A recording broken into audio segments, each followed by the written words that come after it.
Hi friends, welcome to our channel. இன்றைக்கி நம்மளோட வீடியோவில் நம்ம என்ன பார்க்க போகிறோன்னா, நம்ம வந்து குழந்தைங்களுக்கு வந்து உடம்பு சரியில்லாமல் வரும்போது எந்த மாதிரி வந்து ஃபுட்டு நம்ம அவங்களுக்கு கொடுக்கணும், எந்த மாதிரி வந்து ஹோம் ரெமெடிஸ் வந்து நம்ம ஃபாலோ பண்ணணும் அப்படிங்கிறது தான் இன்றைக்கி நம்மளோட வீடியோவில் பார்க்க போகிறோம். வாங்க வீடியோக்குள்ளே போய் பார்க்கலாம். பசங்களுக்கு வந்து மோஸ்ட்லி வந்து இந்த குளிர்காலத்தில் வந்து அவங்க கோல்டு காஃப் அந்த மாதிரி வரும். அந்த மாதிரி சளி இருமல் இருக்கும்போது அவங்களுக்கு வந்து நம்ம காலையில் வந்து அவங்களுக்கு ஒரு கஷாயம் போட்டு கொடுக்க போகிறோம். அந்த கஷாயத்துக்கு தேவையான இலைகள்லாம் வந்து பறிக்க வந்திருக்கேன். துளசி, கற்பூரவள்ளி எல்லாமே நமக்கு இங்கே அப்பார்ட்மெண்ட்லேயே கிடைக்குது. அதனால் அதை பறிச்சுட்டு அதை வந்து ஒரு கஷாயம் போட்டு காமிக்க போகிறேன். நான் வந்து கருந்துளசி தான் வந்து எடுத்திருக்கேன். கருந்துளசி வந்து ரொம்ப நல்லது. இப்போ துளசி, கற்பூரவள்ளி ரெண்டும் நம்ம பறிச்சுட்டு வந்தாச்சு. அதை நல்லா வாஷ் பண்ணி வச்சுருக்கேன். இந்த கஷாயத்துக்கு இது கூட சேர்க்குறதுக்கு வந்து 1 ஸ்பூன் ஜீரகம், அது கூட வந்து 1 ஸ்பூன் மிளகு சேர்த்துருக்கேன். பசங்க வந்து ரொம்ப காரமாக குடிக்க மாட்டாங்க அப்படின்னா நீங்கள் கொஞ்சம் மிளகை கூட குறைச்சிக்கலாம், இல்லை மிளகு இல்லாமல் கூட கொடுக்கலாம். ஆனால் மிளகு நம்ம வந்து பசங்களுக்கு கொடுக்கும்போது அதை வந்து அவங்களுக்கு சளியை நல்லா கரைச்சி வந்து மோஷன் வழியாக அதை வந்து வெளியில் அனுப்பிடும். அதனால் மிளகு வந்து மோஸ்ட்லி ஏதாவது ஒரு வழியில் சேர்த்து கொடுங்க. நான் இப்போ 2 கிளாஸ் தண்ணி எடுத்து நான் சூடு பண்ணியிருக்கேன். தண்ணி நல்லா சூடானோன்னே இந்த கற்பூரவள்ளி, துளசி இலையை வந்து அதில் சேர்த்துடலாம். அது கூட நம்ம இடித்து வச்சுருக்க அந்த மிளகு ஜீரகத்தையும் சேர்த்து வேக விட்டுறலாம். மோஸ்ட்லி வந்து பசங்களுக்கு சளி இருமல் இருக்கும்போது வந்து பால் கொடுக்காதீங்க. பால் வந்து சளியை வந்து இன்னும் அதிகப்படுத்தும். 2 நாள் 3 நாளுக்கு வந்து பால் வந்து மோஸ்ட்லி கொடுக்குறத அவாய்ட் பண்ணுங்கள். இப்போ 2 டம்ளர் தண்ணி வந்து 1 டம்ளர் தண்ணியாக வந்து வற்றுனதுக்கப்புறம் அதை வந்து நம்ம வடிகட்டி ரெடியாக வச்சுக்கலாம். இது வந்து குடிக்கும்போது 1 ஸ்பூன் வந்து மஞ்சத்தூள் சேர்த்து பசங்களுக்கு கொடுக்கலாம். இந்த கஷாயத்தை வந்து மார்னிங் வந்து எம்டி ஸ்டொமக்கில் வந்து நம்ம அவங்களுக்கு கொடுக்கும்போது இந்த கஷாயம் வந்து நெஞ்சில் உள்ள சளியெல்லாம் நல்லா கரைச்சிட்டு அதை மோஷன் வழியாக அனுப்பிடும். அதனால் அவங்களுக்கு வந்து நல்லா மூச்சு விட வந்து நல்லா ஈஸியாக இருக்கும். கஷாயம் குடித்து ஒரு 1/2 hour 1 hourக்கு அப்புறம் நம்ம வந்து அவங்களுக்கு காலை சாப்பாடு வந்து கொடுக்கலாம். அது வந்து ஈஸியாக டைஜஸ்ட் ஆகிற சாப்பாடாக வந்து கொடுக்கணும். அதாவது இட்லி, தோசை அந்த மாதிரி கொடுக்கலாம். நான் வந்து மார்னிங் வந்து பருத்தி பால் வந்து அவங்களுக்கு கொடுப்பேன். பருத்தி பால் ஏன்னா அது வந்து நெஞ்சில் உள்ள சளியை நல்லா கரைச்சி நமக்கு வந்து ரொம்ப சளியெல்லாம் பிடிக்காமல் பார்த்துக்கும். அதுக்காக வந்து அதை நான் கொடுக்குறேன். ஆல்ரெடி நம்ம சேனலில் பருத்தி பால் எப்படி செய்கிறதுன்னு செஞ்சுருக்கோம். உங்களுக்கு தேவைப்பட்ட டிஸ்கிரிப்ஷனில் லிங்க் தரேன், செக் பண்ணி பார்த்துக்கோங்க. அதே போல் 11 மணிக்கு வந்து அவங்களுக்கு வந்து ஹெர்பல் சூப்பு, இல்லைன்னா நண்டு சூப்பு இந்த மாதிரி வச்சு கொடுக்கலாம். இல்லை வெஜிடபிள் சூப் அந்த மாதிரி கொடுக்கலாம். இல்லைன்னா தூதுவளை சூப் கூட கொடுக்கலாம். சூப்பில் நல்லா இஞ்சி பூண்டுலாம் நல்லா தூக்கலாக போட்டு கொடுங்க. அதே போல் ஆஃப்டர்நூன் லஞ்சுக்கு வந்து அவங்களுக்கு வந்து இந்த கீரை அந்த மாதிரி வந்து நம்ம சேர்த்துக்கலாம். நான் வந்து இன்றைக்கி மணத்தக்காளி கீரை கூட்டு வச்சு தான் வந்து பசங்களுக்கு கொடுக்க போகிறேன். அந்த மணத்தக்காளி கீரை கூட்டு வந்து எப்படி செய்யலான்னு நம்ம பார்க்கலாம். நான் மணத்தக்காளி கீரை வந்து ஃப்ரெஷ்ஷாக பறிச்சுட்டு வந்து வச்சுருக்கேன். அதை வந்து நல்லா சின்ன சின்ன பீஸாக வந்து கட் பண்ணிவிட்டு நல்லா வாஷ் பண்ணி ரெடியாக வச்சுருக்கேன்.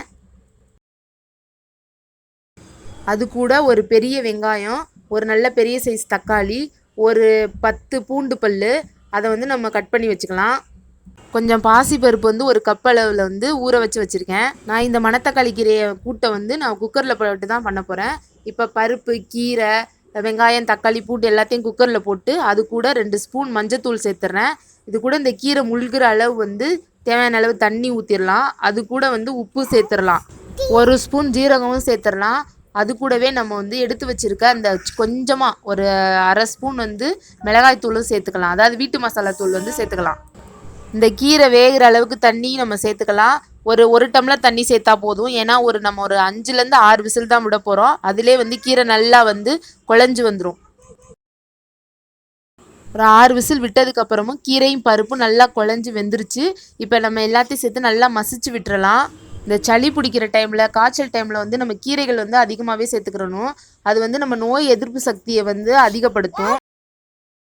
இப்போ கீரையை நல்லா மசிச்சாச்சு. இப்போ ஒரு தாளிப்பு கரண்டியை வச்சு நம்ம தாளித்து ஊற்றிடலாம்.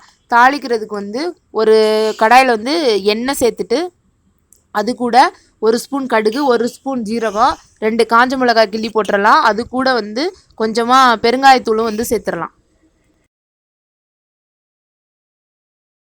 நம்மளோட நோய் எதிர்ப்பு சக்தி அதிகப்படுத்தக்கூடிய இந்த மணத்தக்காளி கீரை கூட்டு வந்து சிம்பிளாக நம்ம பண்ணி முடிச்சிட்டோம்.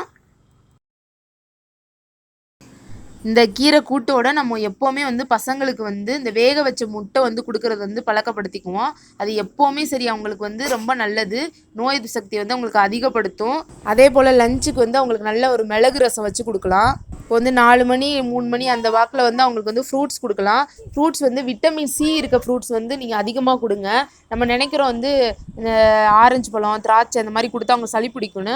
ஆனால் இல்லவே இல்லை, அதுதான் வந்து சளியை வந்து நமக்கு சீக்கிரமாக குணப்படுத்தும். இல்லைன்னா ஈவினிங் டைமில் அவங்களுக்கு வந்து இந்த சத்து மாவு கஞ்சி அந்த மாதிரி நம்ம வந்து செஞ்சு கொடுக்கலாம். அப்புறம் வந்து குழந்தைகள் வந்து ஆவி பிடிக்க வைக்கலாம். சில குழந்தைகள் வந்து ஆவி பிடிக்க மாட்டாங்க. ஆவி பிடிக்கலைன்னா விட்டுருங்க. ஆவி பிடிக்கிற குழந்தைங்களா இருந்தால் அதுங்களோட சேர்ந்து நீங்களும் வந்து ஆவி பிடிங்க. சளி இருக்கும்போது மோஸ்ட்லி பால் கொடுக்காதீங்கன்னு சொன்னேன். சில பிள்ளைங்க வந்து பால் வேணும்ன்ட்டு அடம் பிடிப்பாங்க. அந்த மாதிரி சமயத்தில் வந்து வெறும் பாலை அவங்களுக்கு கொடுக்காம அது கூட நல்ல இஞ்சி, மிளகு, மஞ்சத்தூள்லாம் சேர்த்து அது கூட வந்து டேஸ்ட்டுக்கு வந்து நாட்டு சக்கரை இல்லைன்னா வந்து பனங்கற்கண்டு சேருங்க. பனங்கற்கண்டு என்ன கேட்டால் ரொம்ப பெஸ்ட்டு. பனங்கற்கண்டு சேர்த்து பால் கொடுங்க. அந்த மாதிரி கொடுத்தீங்க அப்படின்னா ஓரளவு அந்த சளியெல்லாம் வந்து உங்களுக்கு பிடிக்காது. அதே மாதிரி அவங்களுக்கு உடம்பு சரியில்லாதப்ப நிறையா கொடுத்து சாப்பாடு கொடுத்து திணிக்காதீங்க. அதே மாதிரி ஆயில் ஃபுட்டு வந்து கண்டிப்பாக கொடுக்கவே கொடுக்காதீங்க. ஆயில் ஃபுட்டு வந்து இன்னும் சளியை வந்து அதிகப்படுத்தும். வயிறு வந்து மந்தமாக இருக்கும்.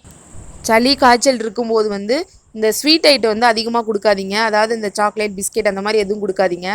அதே மாதிரி நைட் டைம் வந்து ஈஸியாக டைஜஸ்ட் ஆகிற ஃபுட்டாக வந்து கொடுங்க. அதாவது இட்லி, தோசை அந்த மாதிரி கொடுங்க. இந்த சப்பாத்தி இந்த மாதிரிலாம் கொடுக்காதீங்க. கோதுமை ஐட்டமே வந்து சளியை வந்து அதிகப்படுத்தும். அதே மாதிரி நைட் டின்னர் வந்து அவங்களுக்கு வந்து 7 to 8 o'clock மோஸ்ட்லி கொடுத்துருங்க. ரொம்ப லேட் நைட்டு கொடுத்தீங்க அப்படின்னா அவங்களுக்கு டைஜஸ்ட் ஆகாது. அதுவே அவங்களுக்கு வந்து ஒரு கஷ்டமாக இருக்கும். அதே போல் நைட்டு தூங்கும்போது அவங்களுக்கு மூச்சு விட சிரமமாக இருக்கும். அந்த மாதிரி சமயத்தில் வந்து ஒரு கரண்டியில் வந்து நம்ம 2 ஸ்பூன் தேங்காய் எண்ணெய் எடுத்து அந்த தேங்காய் எண்ணெய் கூட 2 3 கற்பூரம், பச்சை கற்பூரம் சேர்த்துட்டு நல்லா வந்து தீயில நல்லா அந்த கற்பூரம் உருகுற அளவுக்கு நல்லா வந்து வாட்டிடணும். அது நல்லா உருகுனதுக்கப்புறம் அதை நல்லா வெது வெதுப்பாக இருக்கும்போது பசங்களுக்கு நெஞ்சில், அதுக்கப்புறம் பாதத்தில், மூக்குக்கிட்ட வந்து இந்த மாதிரி சுவாசிக்க வைக்கிறது, நெஞ்சிலலாம் நல்லா தடவி விட்டு அப்படின்னா அவங்களுக்கு வந்து நல்லா வந்து தூங்குவாங்க. நான் அவங்களுக்கு வந்து மூச்சு விடுறது பிரச்சனையும் இருக்காது. இந்த மாதிரி ஹோம் ரெமெடிஸ் தான் நான் என்னோடய பசங்களுக்கு செய்வேன். இந்த வீடியோ உங்களுக்கு ரொம்ப யூஸ்ஃபுல்லாக இருக்குதுன்னு நினைக்கிறேன். யூஸ்ஃபுல்லாக இருந்துச்சு அப்படின்னா உங்கள் ஃப்ரெண்ட்ஸ்க்கெலாம் ஷேர் பண்ணுங்கள். மறக்காமல் நம்ம சேனலை லைக் பண்ணுங்கள், ஷேர் பண்ணுங்கள், கமெண்ட் பண்ணுங்கள், சப்ஸ்கிரைப் பண்ணுங்கள். மறக்காமல் அந்த பக்கத்தில் இருக்க அந்த பெல் பட்டனையும் கிளிக் பண்ணிவிடுங்க. தேங்க்ஸ் ஃபார் வாட்சிங்.